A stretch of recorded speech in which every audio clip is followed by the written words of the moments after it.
Hello everyone and welcome back to the Method YouTube channel. My name's Dan Watt and today I'll be taking you through 5 tips for the other side.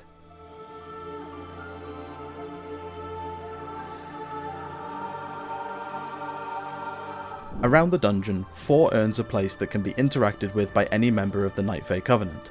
When clicked, this urn will explode, stunning any and all nearby mobs for several seconds. Due to their locations, these urns can make several normally problematic packs far easier, especially on your tank. In particular, there is an urn close to the first patrolling Enraged Spirit if you go right at the start of the dungeon. The spirit patrols between the stairs to the Zul'Gurub area with Hakar, and the Mechagon area with the Mana Storms. If you click the urn right as the Enraged Spirit loses the buff that spawns the Enraged Masks, you will land the stun after only 1 tick of the Rage cast, removing all unavoidable group-wide damage and turning this normally deadly mob into an absolute joke.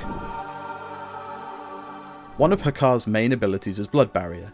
This ability alone slows down boss kills severely, especially if ever forced to face the boss without Pride buff or Bloodlust. The initial cast of Blood Barrier is a party-wide damage ability, and the damage inflicted by this ability determines how large the shield gained by Hakar is. What makes this ability worse is that the initial cast's damage also hits the adds summoned by the boss, the Sons of Hakar. This makes killing, or at least damaging the adds, vital to avoid an outrageously large shield, especially as the fight wears on and the boss summons more and more adds.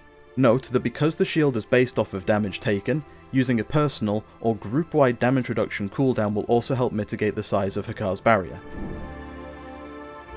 Everyone is familiar with the slime gauntlet in the Mechagon wing, and I'm sure many of us have had unfortunate incidents with these slimes. However, at the entrance to this area, just to the left of the doorway, there is a button that can be used by any Shadowlands engineer. When used, the gauntlet is paused for quite a substantial amount of time, allowing you and your group to pass freely without fear. You don't need to level up Shadowlands engineering in order to be able to use this button, all it requires is level 1. Quite an underrated boss in the dungeon in terms of difficulty, particularly on Tyrannical, Dealer's Aixa inflicts players with a debuff which deals quite significant amounts of damage over time before expiring and jumping to the next closest player. Each tick of this dot also leaves an arcane vulnerability debuff, increasing all damage taken by 5% per stack. Since the bomb mechanic in this fight is also arcane damage, it is important to continually reset this debuff. By bouncing the lightning dot between 3 players in a rotation, no one will ever take more than 4 stacks of the vulnerability, which remains well within a reasonable healing range.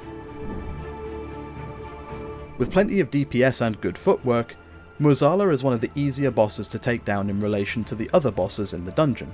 However, we've all had those unfortunate moments where one platform has failed to kill their mob and click the totem in time. At this point, it is important to identify which platform failed and which portal the group needs to take in the next intermission phase. Identifying the platform is as simple as seeing which platform still has an active totem. The portal relating to that platform is relative to its spawn location. For example, here you can see 4 markers indicating the portal spawns. Skull sends you close left, green triangle sends you far left, red cross sends you far right, and yellow star sends you close right. This is true no matter which platform you are fighting the boss on. I hope you found these tips helpful. If you did, do let us know in the comments down below. Thank you so much again for watching, and I'll see you in the next one.